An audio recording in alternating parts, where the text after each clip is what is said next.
as Rangers took the lead. Winston Armstrong had done well on the right before Kel McDermott's shot hit the post and Tom McCourt rolled in the rebound. Linfield equalised in 29 minutes. Sid Burrows' cross caused all sorts of problems for Carrick, and when it wasn't cleared, Philip Mitchell squeezed the ball in at the post. In 37 minutes, it was 2-1. Impressive American John Kerr did the groundwork, and when Paul Mooney's effort was blocked, Sid Burrows made no mistake. 18 minutes from the end, Linfield got a third. Once again, Kerr the architect, leaving Martin McGahey with an easy chance. Linfield through 3-1. At the Oval last night, it was Linfield against Glenavon in the Budweiser Cup semi-final. Linfield, playing in red jerseys, were looking for revenge for the defeat by the Lurgan men in last year's final. They were in for a shock, though, early in the game last night, when Glenavon, with the wind and rain behind them, forced a corner off Darren Coyle. Stephen McBride took the kick, and the ball deceived the whole Linfield defence, including goalkeeper George Dunlop. Glenavon were 1-up, and looking good. That was McBride's 17th goal of the season.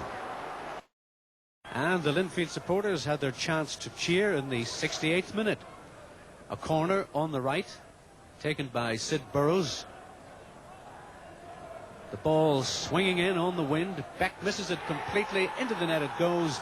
And the Linfield centre-half, Big Jeff Spears, the number 5, claims the goal and gets the congratulations. But Glenavon almost snatched the winner at the end of normal time. The ball played back to Paul Byrne, and a great save by Dunlop. And so to extra time and a couple of chances for Glenavon. This one from Jeff Ferris, though, rather weak effort indeed. But Gary Blackledge, good turn by him, but his right foot shot well wide of the post.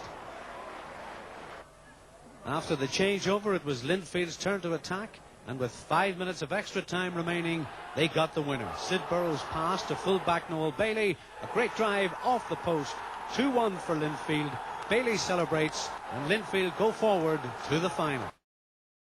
Itself was won 2-1 by Linfield. Lee Doherty's cross was headed home by Stephen Baxter in the 32nd minute of the first half.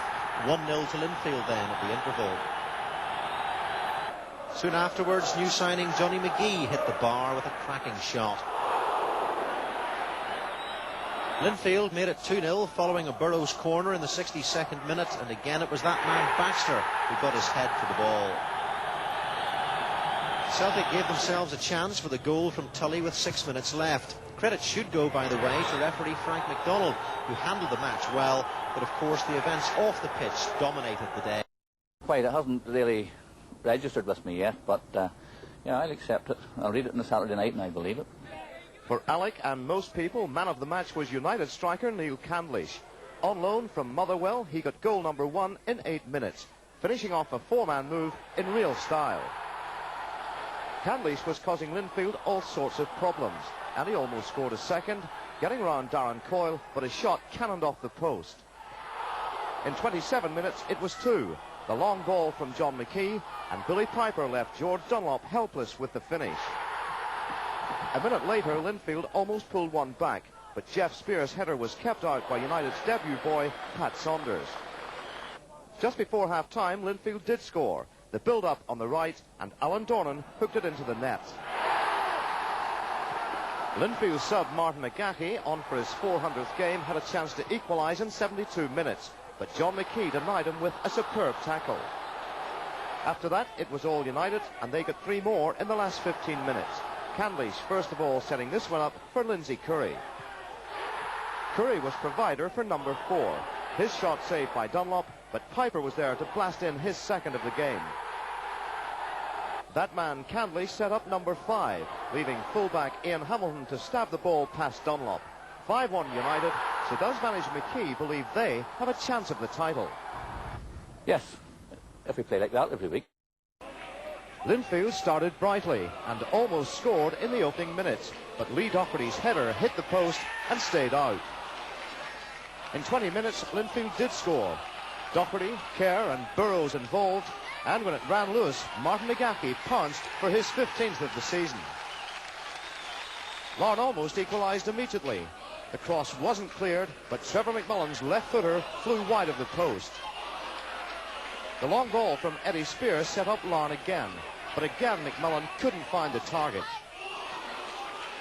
In 53 minutes, Larne equalised. The free kick from Harry Kernaghan, and Spears planted the header past George Dunlop. Then Larne had a couple of scares. First, when Sid Burrows raced through, but the hard-working Spears was there to clear the danger.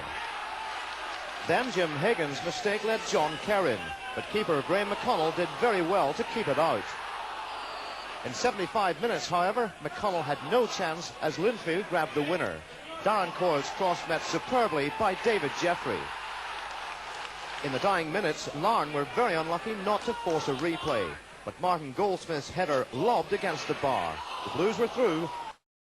Des McCann looks right for Davis, and McBride is forward. Here's McBride. Deep cross. Armstrong! But straight at Dunlop. Ferris looks right for McBride. Can he get it back in? He can. Ferris. McLaughlin off the bar. Free kick from McKeown. Kerr. Great save from Robbie Back. Linfield piling forward. McGahey gets the touch. McGee goes in. Great save. Teenager McGee was to get another chance in the first half of extra time, and this time he made no mistake. Grattan. Oh, did well, Jim Grattan. Real chance here for Linfield. Still Grattan off back. But here comes Kerr. Still Kerr. Good ball through. McGee. 1-0.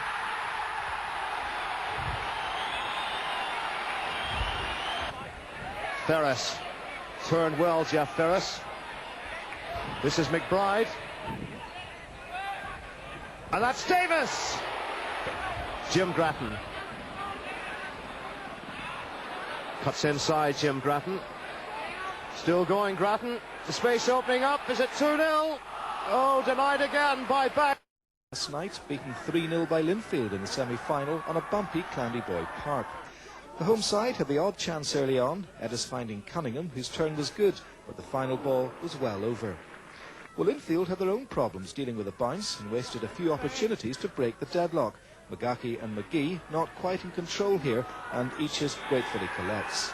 The opener came in the 25th minute. The Bangor defence tangles, but ran to John Kerr, who beat Eaches 1-0. Linfield had a chance to extend the lead in the second half. McGahey finding Bailey in the clear. He'll be disappointed with his shot.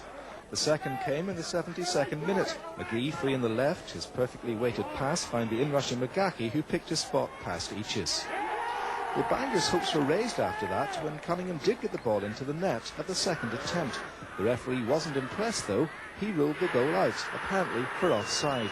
Well, make your own mind up. Dunlop in a bit of a tangle. He half punches out.